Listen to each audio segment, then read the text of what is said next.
When you're researching this and you read some of what Reagan says in his speech, such as he says to Moscow University and the wider Soviet Union, I want to talk not just to the realities of today, but the possibilities of tomorrow. Freedom is the right to question and change the established way of doing things. It is the continuing revolution of the marketplace.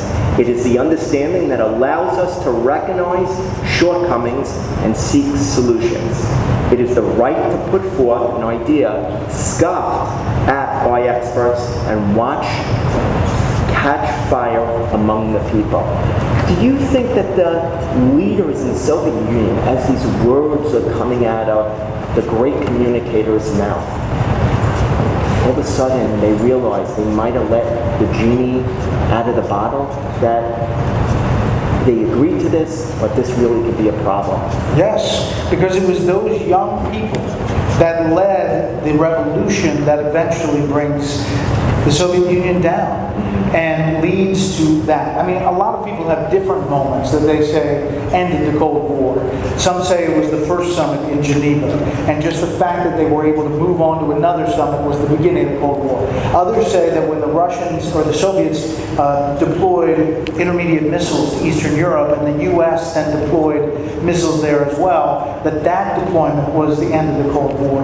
But I actually think that after studying this, it was the culmination of all of it, and then the empowerment of the youth in the Soviet Union to make the change. He delivers this speech, okay, it's soaring, it's classic Reagan, and you could read the speech today. In fact, you should go home, Google it, it's on YouTube, and you can watch him deliver it. And it's really powerful. It'll give you goosebumps if you think about he's delivering this speech in the heart of the communist nation to young people. After which he then takes Q&A. Impromptu questions, not screened, wasn't briefed about what the questions were. This is a guy who some experts said was full-on stage Alzheimer's at that point. He is impromptu taking questions from Soviet students in a not friendly nation, answering them about the values of the West, freedom and democracy. I mean, he was on his game. How much of the Soviet Union was this broadcast to?